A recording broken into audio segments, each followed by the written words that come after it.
law, is what he said, quote unquote. Those are his words. The rule. Those were his words. Those were his words. Yeah, not my words. For emphasis, that is exactly what he said, literally. And so, someone who does not have a respect for the rule of law, who is ordering people in the executive branch to defy court orders, should not be sitting. It should be disqualifying. He should not be sitting on the court in this case. And that is something that, again, my committee should be investigating.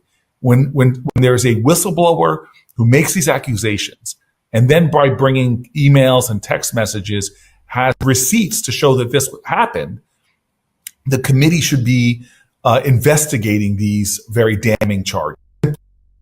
That's what Trump doesn't want, right? Like the checks and balances, which even MAGA, you love a congressional hearing, right? We all love transparency. The one thing I don't think either the far right or the far left wants to get rid of is transparency and like Congress's ability to get us a little bit of that. I don't think we ever fully get it, but like, if Congress isn't going to do any sort of, advise and consent or, subpoenaing of people so we can get them under oath and get the truth. Like when we talk about sources, when people are like, oh, you can't trust the media.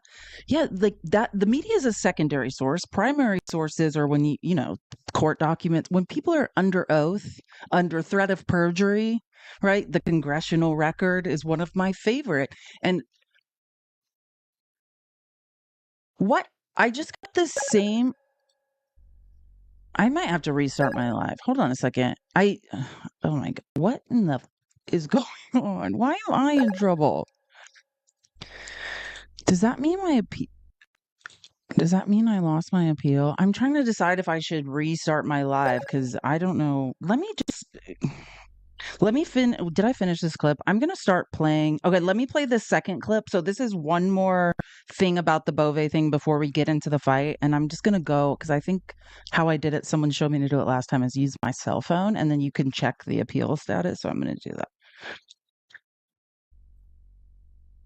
I wrote a letter directly to Emil Bovee today about his role in withholding the Epstein files from the American people. This is a portion of the letter. Mr. Bovee, you held a key decision-making role at the DOJ since the beginning of this administration. In light of the significant public interest in the Epstein files, I'm just going to restart my live. Yeah, because you can like monitor it from a phone. I have like 4 violations and 2 appeals not approved for directing people off the app. And to my knowledge, I'm not actually doing that.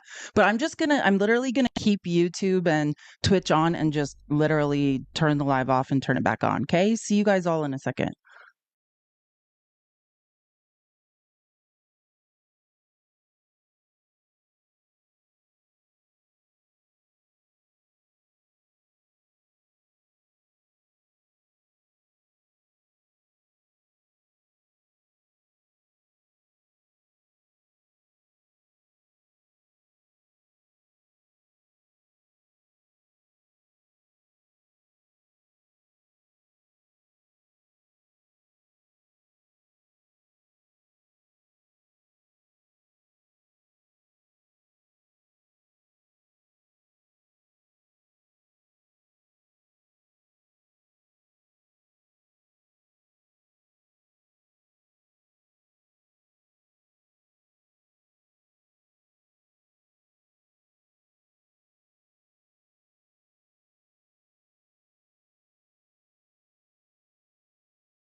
No idea what I did wrong there. Oh, sorry. I need to reopen. I'm coming YouTube and Twitch. I think you guys should be able to see the live now. Let me just refresh. Sorry, I forgot I had to refresh on Streamlabs. Just kidding. Keep tapping the screen. Let's get to 100K as fast as possible. I don't know what to say though about that because I don't have any idea how to not do that again. That's the problem with you. I never do things wrong on purpose. I have an account manager on TikTok, and I like told them that I was like, I'm not doing anything ever on purpose. And I was like, and if you tell me what not to do, I won't do it. But I'm not. I like follow. I'm a rule follower sometimes, most of the time. Okay, sorry, I'm just opening this, so if I get another violation, I can appeal it. Oh, I thought that's a grifters. It says gifters. I was like, 6 grifters in here. That's weird. Okay, let me just reset some goals. Let's all tap the screen. Thank you guys so much for your pay. Oh, I guess that means Dale can come back. Hopefully he won't figure that out. We'll just reblock him. He's in detention. Let me just, okay, the goal is still pinned. That's crazy. Okay, cool. So again, we're just going to listen to this last clip, and then I'm going to show you the giant ass fight that happened in the Senate this morning, which I also want to show you some stuff about AIPAC. It's like, I like Cory Booker. I like Hakeem Jeffries, but it's also like, how are we going to get these people out from under the spell of AIPAC? Because it scares me. It scares me how they can fight for every cause that makes sense and then like become weird, like AIPAC robots all in a second.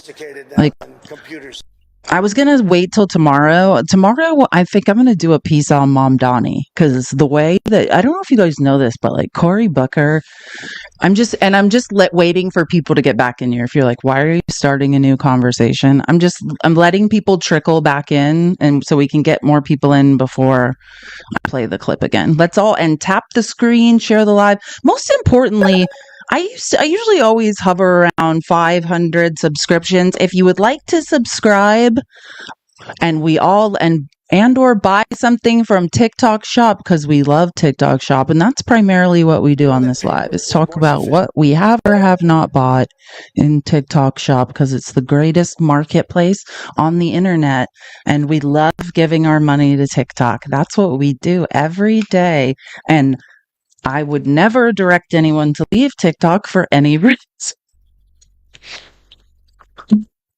I'm so confused why they said that.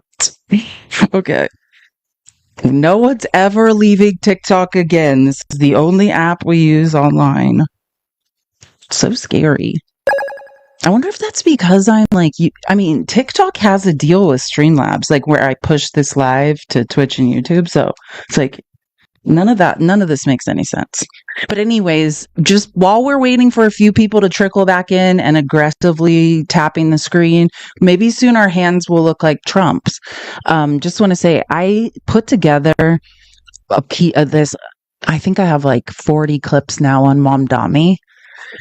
And it's like, I'm about to show you this fight in the Senate. And it's like, watching Cory Booker like fight for what's right is fascinating, because it's like, it's like a switch flips with these New Jersey, New York, Pennsylvania Democrats, because they're all getting so much money for AIPAC. It's like, I'm so aligned with their views, well, except for Cory Booker and that damn crypto bill, but I'm aligned with their beliefs on pretty much everything. And then you start talking, like you watch them start talking about AIPAC, and it's terrifying. Like, do you know Hakeem Jeffries is like pretending he doesn't know who Mom Dami is, kind of like Chris Hayes was like, why don't you want to endorse like someone who won the New York primary, like in the thank you so much. Thank you, Miller. That was amazing. Why don't you want to endorse him? And Hakeem Jeffries is like, I really don't know him. It's like, we're pretending we don't know who Mom Dami is. Like, that's where we're at now because of AIPAC. And I think I finally looked up all the campaign finance like numbers, or I found a clip of someone listing them out. And I think everyone's insanity and refusal to support, like Democrats' refusal to support Mom Dami in New York, New Jersey, Pennsylvania, Connecticut is directly proportional to the amount of funds they are receiving from AIPAC. I think, because I always wondered if anyone knows who Representative Richie Torres is. He's from the Bronx. And it's like, he could sit on the Progressive Caucus until you listen to him start talking about Israel. And it's like, invasion of the body snatchers. And I finally looked, he's gotten, I mean, some people have gotten like 200,000 from ABAC, 500,000, 800, 1.4 million Richie Torres has gotten from APAC, which he is the craziest of all of them. And now I get it. It's like directly proportional to your ability to like deny reality and like support the IDF. Okay. Anyways, I think we have enough people in here. Let's go back. So this is the last clip I want to show of Cory Booker talking about Emile Bove before we get to the fight that broke out this morning in the Senate hearing, where basically Republicans just refuse to let Democrats speak. They're just like, nope, you're not speaking.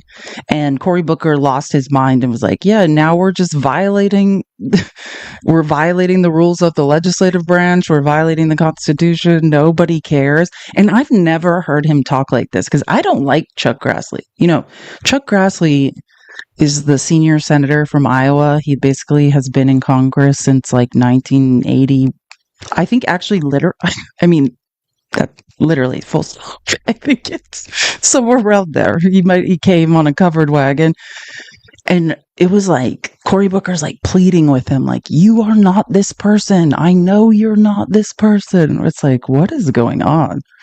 Okay, so this is the last clip, and then we'll get to 1880. Well, no, I mean, the covered wagon joke will be better with 1880, but I think he actually might have been in the U.S. Senate since like 81 or something. I mean, it's a long, he's 90, like 2 or something. He's very old.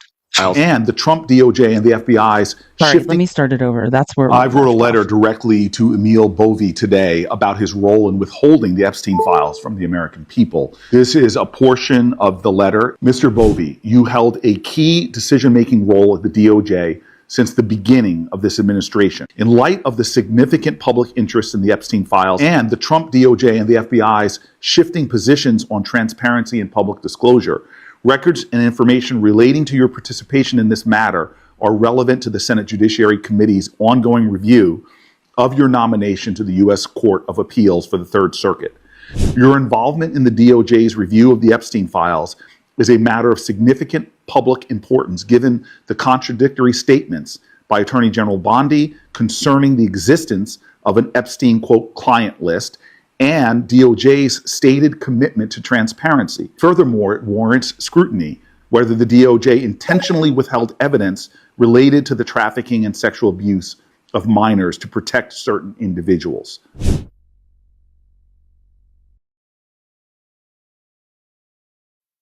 Oh, I didn't know it ended with that. Was weird. Okay. Anyways, so here's the, well, that's a shorter clip. Let me find the real fight now. So again, this is just a couple hours ago in the Senate when Democrats show up to the confirmation hearing just to say like, hey, we want to speak. Like, we want to say our piece about Emile Bove and what he's done. And Chuck Grassley's who's the chair of this committee, the Senate Judiciary Committee. That's the big boy committee, you know, like whether in the House or the Senate, Judiciary is like where most people are lawyers, like the heavy hitters. And they're like, oh, you're not going to let us speak? And then the fight breaks out, which this is kind of a bad view. C-SPAN had a better view, but they didn't have the entire clip. So sorry. I'll try to make it bigger. Oh, you can't even see. Hold on. I'll try to make it bigger because I hate when they just have like one box. It drives me nuts. I will now go to voting because we have competing markups and other committees and people have to leave here soon. We'll go to Bove's nomination. The clerk will call the roll. Mr. Chairman, point of personal privilege. Mr. Chairman. Mr. Chairman, according to Rule 4 of the committee, we have the right to continue to debate this nomination. No. I'm invoking Rule 4 of the committee. We have the right to debate this nomination. So, Cory Booker got this right. Maybe not constantly taking money from AIPAC and supporting the TikTok ban and all the other things that some people do that annoys us. But this moment, Cory Booker gets it very right. Like, these are, you know, and like I said, in the words of my Division I volleyball coach, celebrate what you want to see more of. You're out of order. I'm seconding Senator Booker's demand for a vote. on his request to hear from the whistleblower. Mr. Chairman, you should at least acknowledge my Rule 4 point of order. You're out of order. I don't understand this. What are you afraid of about even debating this? by proxy. Putting things on the record, hearing from every senator, dear God, that's what our obligations are. It's to state our reasons for debate. At least address the Rule 4 point of order that we're calling. There's no need to rush this. What are we afraid of? We're not pressing for the 2-hour rule like you all did when you were in the minority. We're simply asking for a credible amount of time to air our concerns before the vote. We respect each other in this committee. We respect the understanding that we have things to say. But yet we're doing this in a way that makes no sense to me. And it makes no sense to me because we're not trying to do things like force the committee to close or force a 2-hour rule. This is about understanding that people on this side have a responsibility to state their issues. Out of order? Mr. Sir, you could call me out of order because this is out of order. This undermines the basic decency of this committee. Yes, maybe overrule a Rule 4, but at least address the Rule 4 point of order that senators were elected to debate issues and debate nominees. This is absolutely insane. Hey, what is the rush? Sir, I am interrupting because you're interrupting a regular point of order. At least address my point of order. I have the right to do that by the rules of this committee. If you want to overrule the rules of committee, then do so. But this is not in any way in order. You are obligated to address a point of order according to the rules of this committee. You could overrule me by a Senate vote. You're violating. I just want to say, like, remember, and Matt and I were talking about this in our live on Tuesday. Like, we are in the minority in the legislative branch. We don't have power. So what we have to do is what you're watching Cory Booker do, right? We have to get people on the record publicly, denying, ceding power to the executive branch, acquiescing, watching the spines dissolve in their back and saying, well, Trump doesn't want me to let you guys speak, even though the checks and balances of the Constitution say this is exactly what should happen. Senate's job is to advise and consent, right, to confirmations and the picks of the executive branch. And this is their role. And because Trump knows what's coming, knows there's this whistleblower, knows that Emil Bove has done shady things in the Eric Adams, dismissing the Eric Adams case, shady things with the lawyer that worked for the DOJ that said, hey, we had no legal right to deport and kill Mara Abrego Garcia in a concentration camp. Then he disappeared, right? Trump doesn't want this debate to be on record. So, and I'm not saying, because, man, we have a lot of senators. I've never seen some of the people that get up and walk out. I've never seen them even pretend to care about anything in my life. So glad you guys got up and walked out. But if it's not for him, this is the point I want to make. If he didn't stay here and scream for 10 minutes, if you just get up and walk out, how will anyone know what is going on? Do you know what I'm saying? You have to dig your heels in. Even if you can't win, and I say this all the time, that's the number one lesson I learned by being raised by a malignant narcissist much smarter than Trump. You're not going to win every battle. As a matter of fact, you're going to lose the vast majority. But you dig your heels in and give them hell. Every second of every day. It's like, hey, oh yeah, if you're going to ruin my life, I'm dragging you to hell right alongside me. Like, that is the energy you have to have every minute of every day. Is like, oh, you're going to ruin my life? Well, I'm going to set yours on fire right next to mine. Every single second I feel misery, I feel anxiety, so will you. And that is the only way.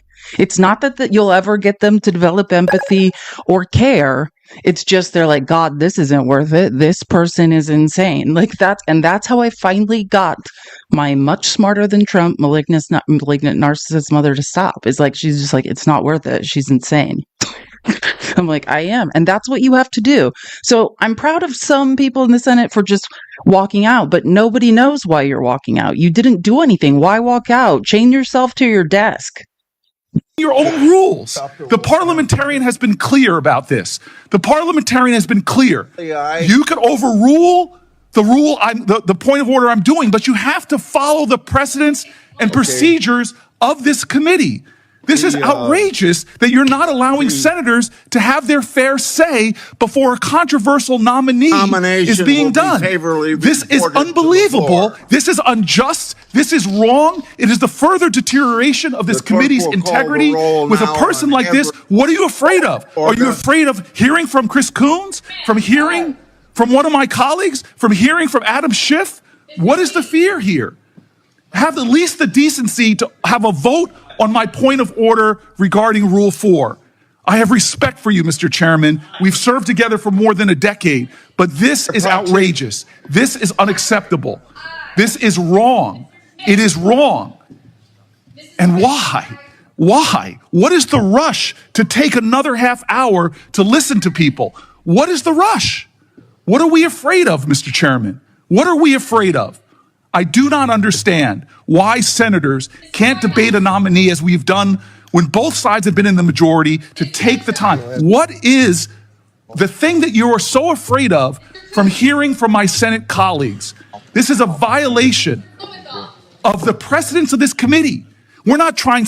Trump told Chuck Grassley very clearly, I don't want to hear it. I don't want anyone to know what Emil Bove is being accused of. Don't even let them speak, even though that's a violation of the checks and balances of the Constitution and the function of the Senate. Like, don't let them speak. That's where we're at now. We're appointing a lifetime appointment of a federal judge who's under an investigation by another federal judge that is being stalled so they can force this confirmation through. And by the time people find out what Emil Bove has done, how he has violated the ethics of the bar, it's too late.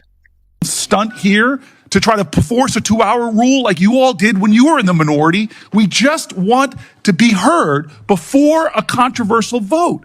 Sir, this is wrong, and you know it. You are a person of integrity. How could you be doing this? At least have a vote on my point of order.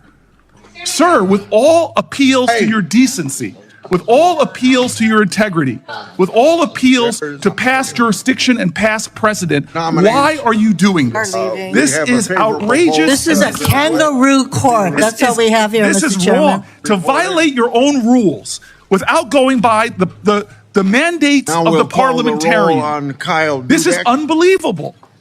There's a way to do this. If you want to force this through, if you want to ram this through, there's a way to do it in accordance to the rules as spelled out by the parliamentarian.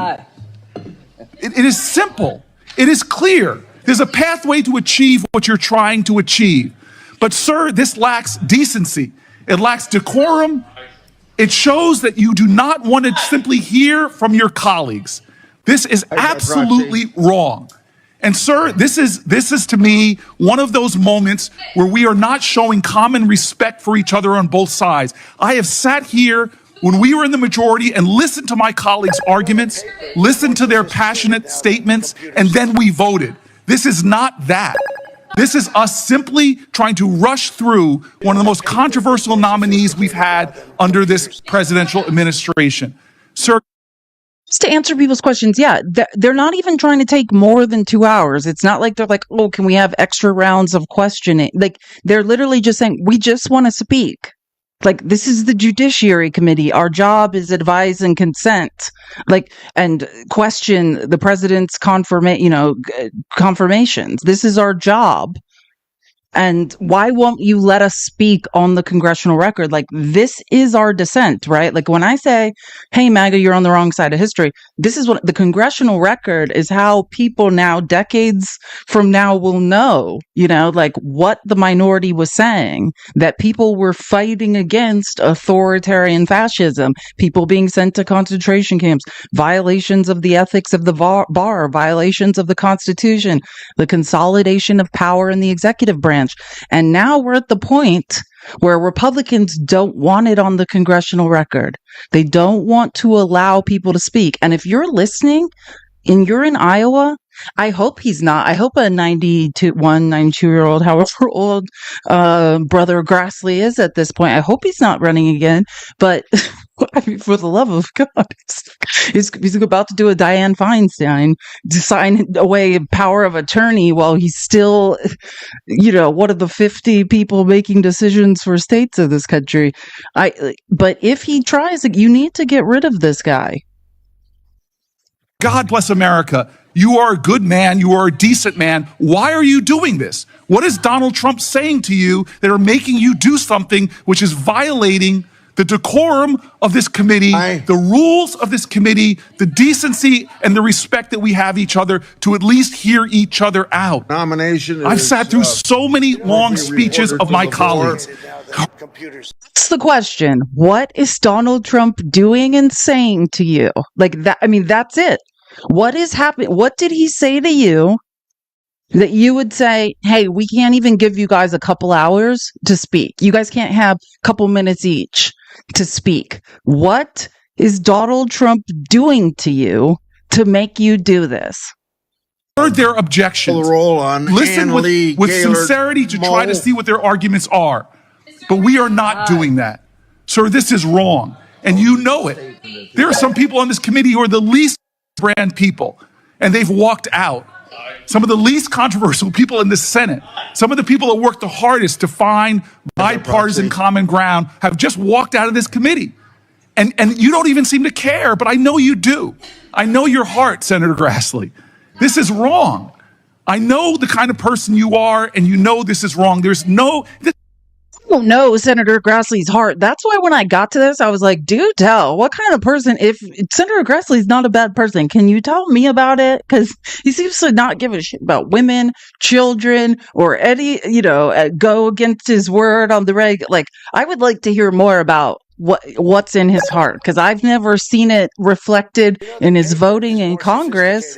But imagine pleading and saying this,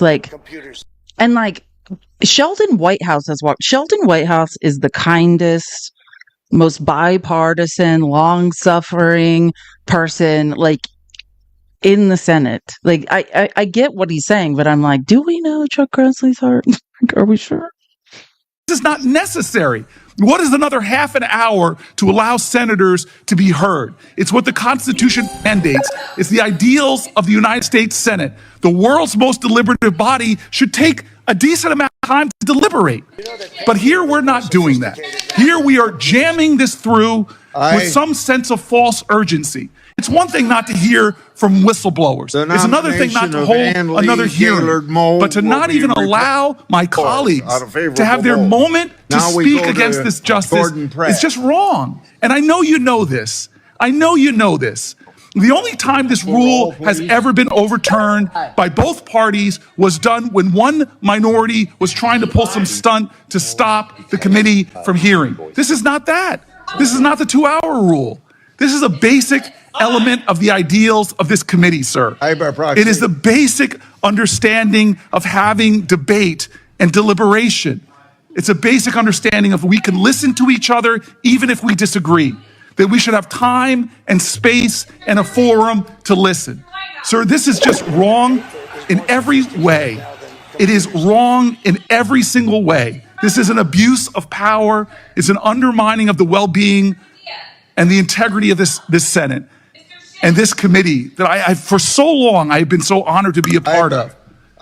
This is wrong, sir, and I join with my colleagues in leaving. This is a sham. Vote. This is wrong. We're better than this. Pratt to the floor. Now we'll have to vote on these nominations. You know that paper is more sophisticated. Sorry, I don't know why it ended like that, but that's pretty much the end. But this is the reality of what is going on in I wish this was the worst thing that's happening in Congress, but this is literally what is happening in Congress right now. And again, and I say this because MAGA, I know some of you are listening, so I really want you to think about this, because I'm going to get into some other, I think we're going to stay in the Senate. I'm going to talk about what's going on in the Senate, what has happened and how that's going to affect all of us. Just understand this precedent, right? That the minority can be silenced. come the 2026 midterms, even though Trump's trying to redraw the congressional map at minimum and get 5 extra seats in Texas. I mean, that's the desperate sign that he knows he's losing. Trump is trying to invent 5 new congressional seats in Texas, and and in his own words, I'm not me, Trump said this. He's trying to get a couple other red states to invent some more seats as well, right? So just understand that's a very scary precedent to be setting, that when there's a Democratic president, we can just force states to invent new seats. Also, California, whatever Texas can do, California can do bigger and better. Also, the precedent that the minority, right, the rank, doesn't get to debate. Even when I don't agree with MAGA, I want to debate. I want to have the conversation, right? That's what democracy is. The minute you start silencing your opposition, that's why Cory Booker is over and over saying, what are you hiding? Why don't you want us to speak? Why aren't we allowed to talk? It's no longer democracy. And anything that can happen now under Trump to the Democrats, the opposite can happen to the Republicans. It's the same thing with inventing fake math, which again, I know you think because you voted for Trump, you won, but you didn't. You've been robbed, right? It is the poor, that's all of us, versus billionaires. The big beautiful bill was the largest transfer in wealth in history. And I want to get right into that because I've been looking for a way to describe what's going on in the Senate this week. Because I've explained many ways legal baseline versus policy baseline, how reconciliation bills work, and how the Republicans basically invented fake math in order to pass the big beautiful bill. And they're not stopping there. They've done it again, right? Like what they're doing this week at 2:30 a.m. today, while we were all sleeping, they moved another $9 billion in reconciliation out of the Senate. So I just want you to know what's happening now. The way the big beautiful bill was passed by making up a new quote unquote policy baseline that had never been used. The way they just moved this $9 billion. Understand, all of this was legally appropriated by Congress. This $9 billion that was for PBS, NPR, this was legally appropriated in a budget, in a bipartisan budget. Oh, David, you're in detention just because I restarted the live doesn't now, and you could have sat quietly and I wouldn't have known you were here. Oh, what are we going to do with you, Dale? You're out of control. Okay. You're done for Friday too now, Dale. You can try again on Monday and we'll see if your impulse control has gotten any better. And I have no impulse control. I just want to be clear. I was the kid in the hallway.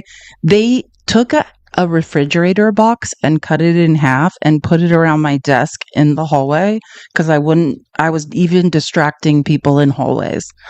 So if I have more impulse control than you do, Dale, it's time to give up. Truly, I should be the craziest person in this room. And if I'm not, we need to remove the people who are crazy. I'm telling you, that's my life philosophy. If I'm in a group of people and someone is crazier, we are all in danger. Dale has zero impulse control whatsoever. Someone else had a fridge box around them in school. I thought I was being abused. Mine was in private Christian school. I was like, is this normal? What if I have an emergency inside a fridge box? Okay, let me show you what I'm talking about, because what I want to stay on and what I'm kind of feeling really deeply this week is how it's not what we have to get down to, and I'm just going to quote, I think it was John Ossoff who I heard say this, who's the junior senator in Georgia up for re-election. This is not a right-left argument. And that's what we have to understand, MAGA. And I know you want to be Felice hooked up with a woman once. It's true, I did, more than one, but that shouldn't matter if we're all being robbed. It's not a right versus left, who's in what bathroom. If you're worried about who's in the bathroom, You need to use Starbucks bathrooms where it's just you. That's my advice. There are apps where you can find bathrooms that are just single use, and you use those bathrooms and you lock yourself in them. You know what I mean? We got to get over the culture wars because it's not a right left thing. It's an up down, right? It's like 1,000 billionaires and their weird little political lackeys who've been bribed who are robbing us. So we're going to have to get over where people are peeing, who people are effing. It's none of our business. And we just have to all be like, man, we're going to have to, we need healthcare. We're the only country in the developed world that has to sell our life force to a corporation for the right to get some antibiotics or for our kid to go to the doctor or our children's children. None of this is okay. So we're just, for the time being, especially in this live, I want to stop talking about what makes us different and just say we're all trapped in a life raft and we got to stop fighting each other or we're going to drown. So I was going to show this yesterday. I think I have a couple clips because Chris Murphy, I've said this, if I could choose anyone to run in 2028, I know Gavin Newsom is probably going to run. And it's nice to see that he's stopping being weird. He had a couple months there. I was like, what? Is he okay? But my candidate would be Senator Chris Murphy from Connecticut. Oops, this is the wrong clip. I have a series of 3 clips. But I want to talk about how we're this week being robbed, because I don't think everyone's clear on the robbing that is going on. And I found a few clips that really hammer it home. I just need to, oh, here we go. So we did it once. That's what the reconciliation bill was. And now we're doing these. Well, according to Mike Johnson, we might even do it 2 or 3 more times. So Chris Murphy's going to explain it and then we can all discuss or whatever. This week, Republicans are codifying the DOGE cuts into law, and they're using an arcane budget gimmick to do it. This is important, so I want to walk you through what's happening this week. And I just want to say this because, again, if you're ever looking for information, doge.muskwatch.com, we have saved no money with what Elon Musk did. Turns out it cost us more money. So I just want to be clear, if you're under the impression that anything Doge did has saved us a dime, it has not. It has not. And even the only cuts after all, he said 2 trillion, then it was 1 trillion, then it was, what was the last one? Was it 50 or 60 billion? It's 9 billion, right? And it's like PBS, NPR. And even then, none of that matters because all of the illegal firings, everything we have done, we're going to have to pay out much more. But again, that's what they're doing right now is rescission of these Doge cuts. Every year Congress has to pass a budget, and it has to be bipartisan because in the Senate, you need 60 votes to pass a budget. Congress did that back in the spring. I voted against that budget. I didn't like it, but it passed with Republican and Democratic votes. What Republicans are doing now is using a provision in the budget law that hasn't been used since the 1970s. It's called a rescissions law. And it allows Republicans with just 50 votes, not 60 votes in the Senate, to cut out of the budget anything they want. And so what they're doing is they are cutting out of the budget all the things that DOGE targeted. With this rescissions bill, they are going after all the foreign aid funding that DOGE hates, and they're going after PBS and the Corporation for Public Broadcasting. They're literally going to take Sesame Street off the air. Why would Democrats ever again negotiate a bipartisan budget with Republicans if Republicans 2 months later can just pass a partisan bill that keeps the spending that Republicans like and cuts the spending that Democrats supported in the bipartisan process? So understand how exactly what he's saying, because I think MAGA, sometimes you get bogged down in, well, it's a good thing. It's actually not in any way mathematically cutting off a simple amount of foreign aid. Stopping with the carrot and just using the stick is not necessarily a good idea, right? We have thousands of pounds of food. How many millions, or is it millions of pounds of food that are officially rotting this week during Take Care, We Care About Children Week? We're wasting a bunch of food that's rotting in warehouses that was supposed to go to children. and it's not tons. Yeah, it's tons. It's like metric tons. I can't remember how many. It's a lot. Is it 500 tons? Yeah. Okay. And I think I have a clip about that somewhere. So understand that's part, but this is food that we have already paid for. So just understand that. Like, this food just rotted and we could have just handed it out to kids that needed it. It's like wafers and high calorie things for children who are in, countries facing famine and things. And we just let it rot instead of just handing it out. Like, it's still locked in the warehouses. This isn't just really bad policy. This is just another way that Republicans are corroding the rule of law, the institutional norms that have held together our democracy for decades. This is a really important week. This is a dirty trick that Republicans are playing. It's going to have real practical impacts on our security and on families, but it's just another assault on democratic norms. And here's what you need to understand. What he's describing is, in addition to how reconciliation bills are being done, which very much they said they plan to do that 2 or 3 more times just in this 4 years. Normally, if you understand the flow of Congress, there's like 1 or 2 bills that go through, like, by now. Then if you don't know this, Congress goes on recess for August. So the month of August, they'll all be gone, and really what's starting then is campaigning, right? For the midterms. Either they're going to bolster someone else's campaign who's running, or they will be running themselves. So starting in August, they're all going to kind of disperse. They stop doing effed up things that are going to piss us off because they're all going to start smiling and trying to get us reelected. So in addition to them apparently after the midterms planning to come back and use this fake math and reconciliation, they're doing this rescission thing, which he's saying. So understand, let's just say hypothetically, we come back from the midterms, Democrats control Congress, right? What he's saying is we all agreed bipartisanly, Republicans and Democrats, whether you agreed with it or not, it was passed, a budget was passed.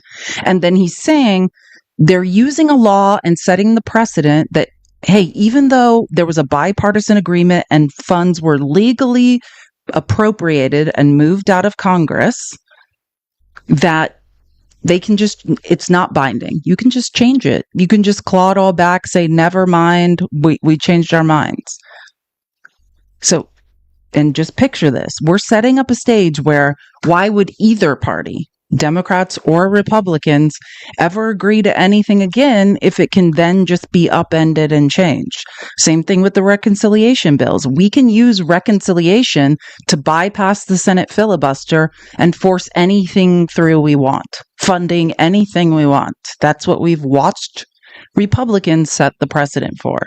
Like, this is, it's terrifying to watch. And yesterday, Chris Murphy was on the House floor, and he was on there for like a couple hours, but here's some good stuff he was talking about. You know that paper is more sophisticated now than computers. I mean Senate floor, sorry, not House floor. He's a senator. Before. Has either party done what never before? Has either party done what Republicans are doing today? Pass a partisan rescissions bill, double-crossing the minority party and canceling spending that just months before both parties shook hands on. Why? Why has this never happened before? Well, because this is just an old-fashioned double-cross. It's a con job. Republicans and Democrats agreed on spending levels. First, in a bipartisan appropriations bill passed in March of 2023, and then again in multiple bipartisan continuing resolutions. And then to use the rescissions process to just double-cross the minority by using that process, which only requires 50 votes, to just then cancel the minority party's priorities. That's immoral. It's unethical. Suckering your partner into a deal in which you get something and they get something, and then using the back door to cancel the part of the deal that you don't like. That's bad faith. It's why no party has done it since 1972. The power has always existed 8 different times. Either the Democratic Party or the Republican Party could have cut a bipartisan spending deal and then used. Thomas, what are you? Stop saying things that no one cares about. We're not. No. What are you talking about? State the obvious, weirdo. If you think you're doing something, Thomas, all you're doing is bothering people. This is not the place to say dumb things, Thomas. No one said anything was illegal. You're just saying things. What we're trying to tell you, Thomas, is Republicans are setting a precedent where we can all just double cross each other, right? Congress, the legal appropriator of funds, and I could list to you a million ways Trump has violated the Constitution if you care, right? Congress passed a budget, a bipartisan budget. Then those funds, and this is how appropriation works, right? It goes to the not the Congressional Budget Office, sorry. Where's Russ Vought? The Office of Management and Budget, right? The money, the appropriations goes to them, and then they distributed it. And that's what happened with Nixon, right? Like impoundment. You have 45 days to appropriate the money to where it's going to go.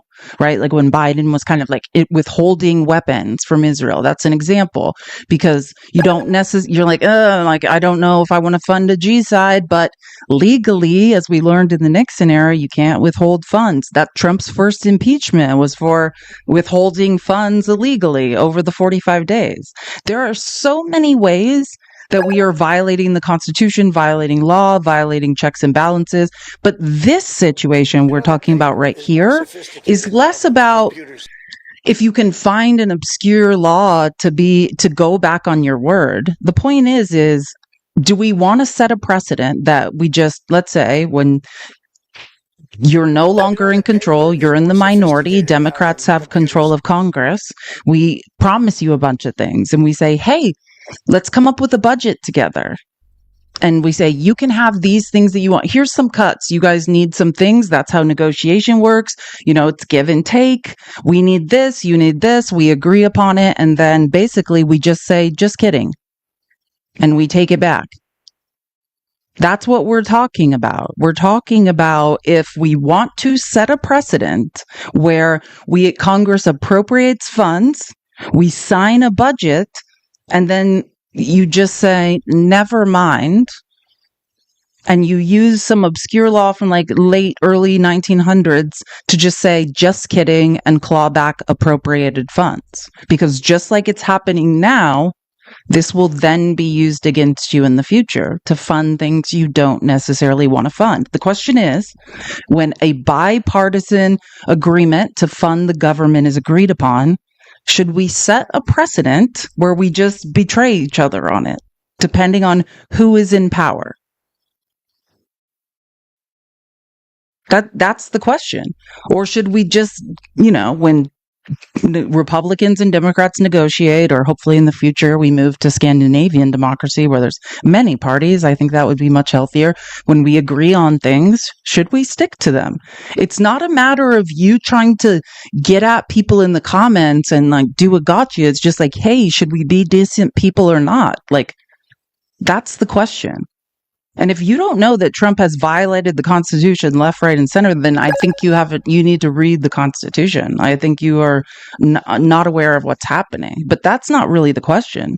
It's just like, I want bipartisan negotiation to happen.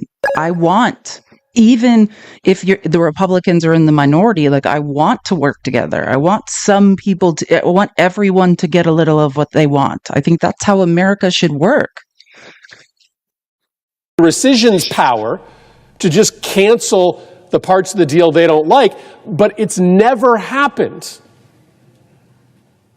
because it's bad faith, because it destroys the ability of the Senate to function in a bipartisan way. It's kind of like if you traded baseball cards as a kid. And you made a trade with your best friend, and then in the middle of the night, you snuck into his house and you took your cards back so that you had his cards, and now you had your cards as well. Nobody would think that's right. But that's exactly what's happening here.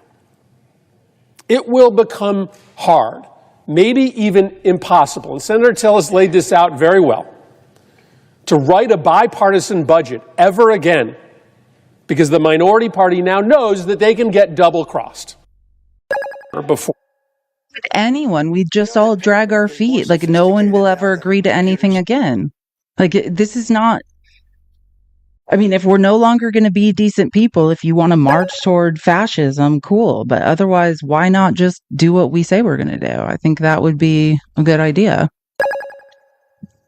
Oh, yeah, the 14th Amendment's been walked over. I completely agree on that. Who said that? Yvonne? Yeah, the 14th Amendment is travesty, what's happened in this country. But that's what we're talking about. It's just a matter of, do you want to be decent or do you not want to be decent? Like, when you're in the minority, and also, do we want the checks and balances to work? Because that's the issue. Like, if you're in this live yelling at a leftist or saying, show me where it's illegal, show me. And I think that's what you were saying. If you think that the fighting is lateral, I would say you're missing the point and you're not listening. Receive this information.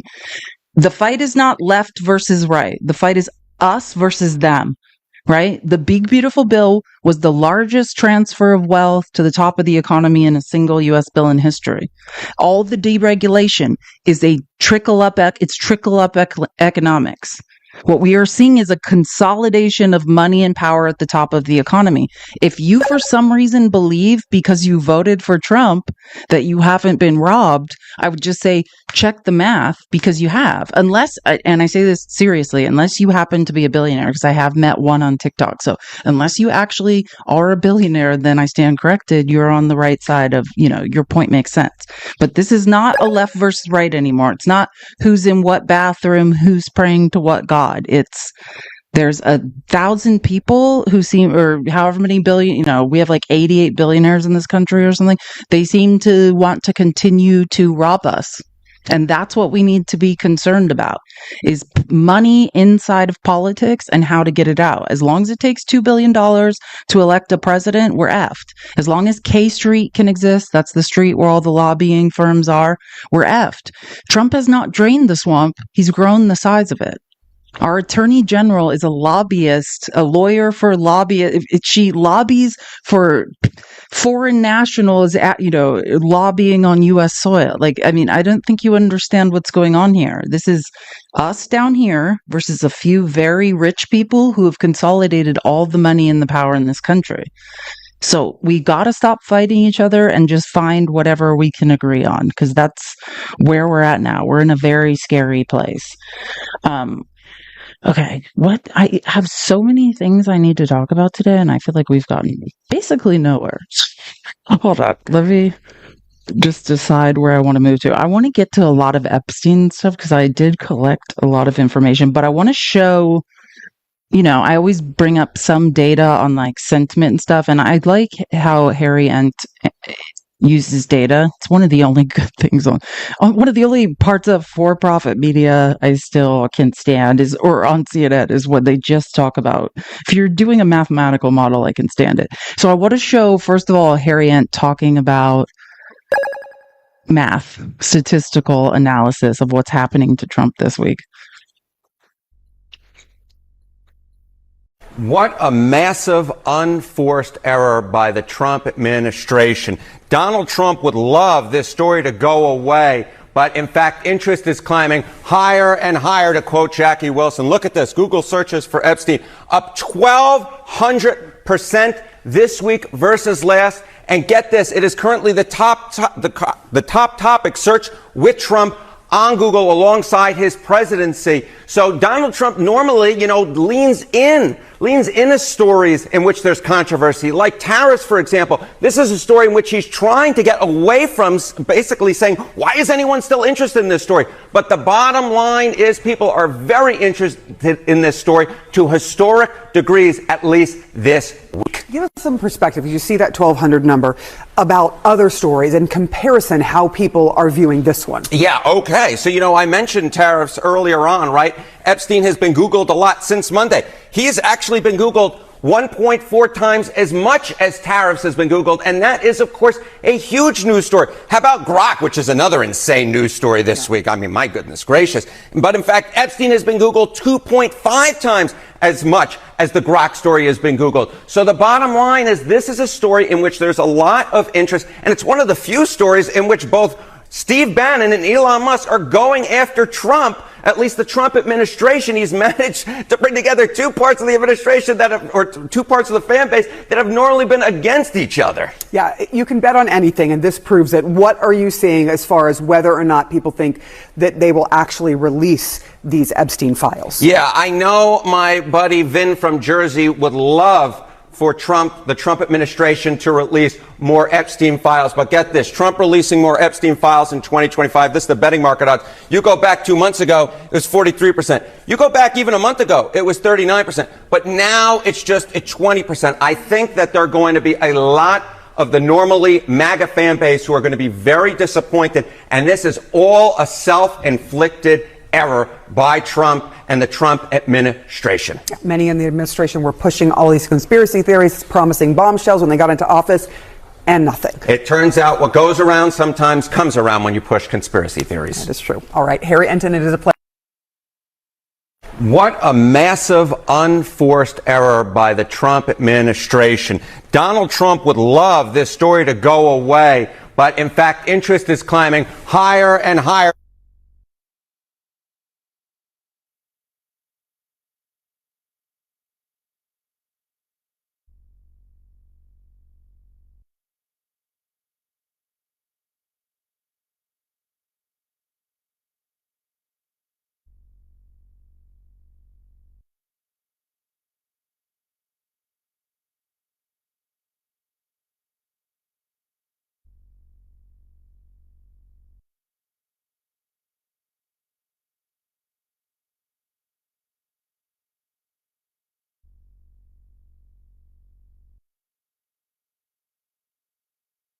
Sorry.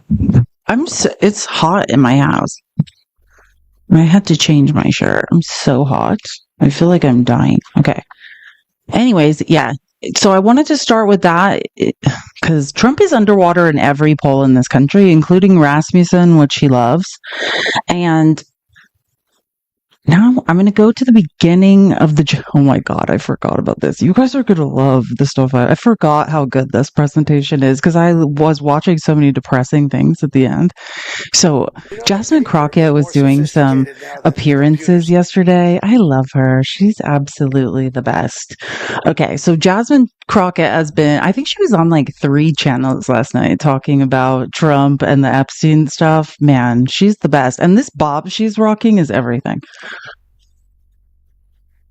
And also, like, Katie Fang and Jasmine Crockett, like, this is like if I could hang out with 2 people, it would probably be them. Like, just 2 brilliant lawyers. Like, oh my God. And Jasmine in the white blazer. Okay. Like, I'm here for all of this.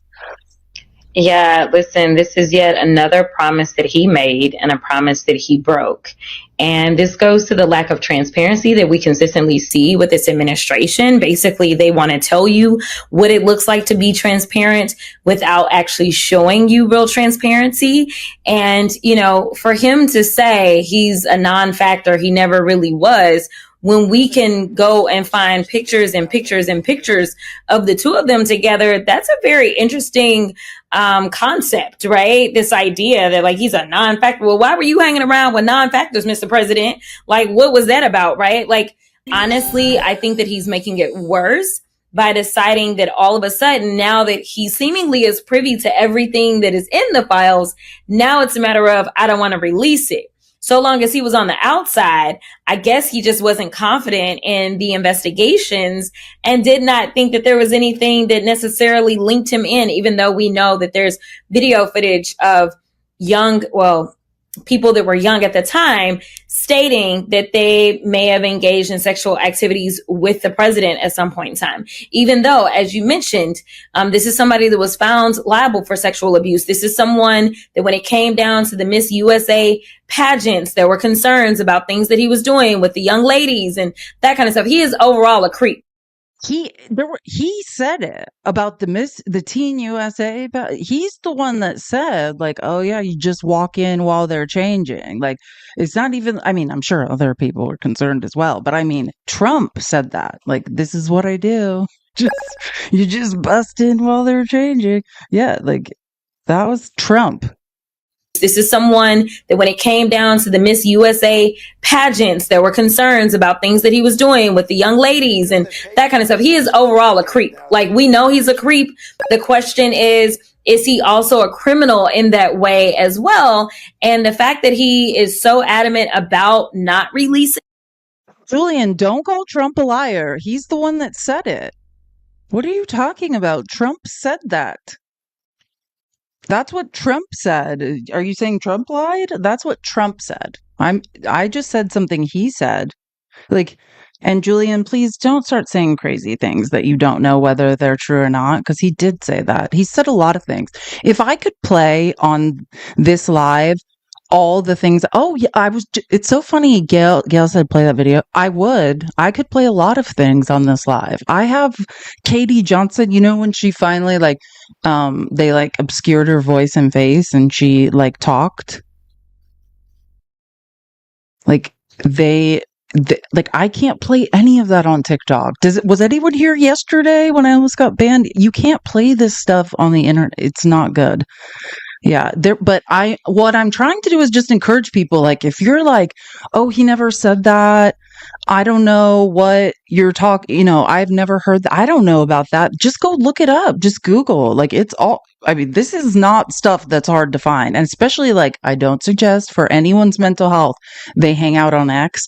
But this stuff is, it's almost like Space Karen is making it a point for all these videos to be circulating on X. I'll show you. Elon Musk is basking in this. He feels betrayed by Trump, and he's on X being oh, does anyone remember this clip? It's all floating around X right there. It's leftist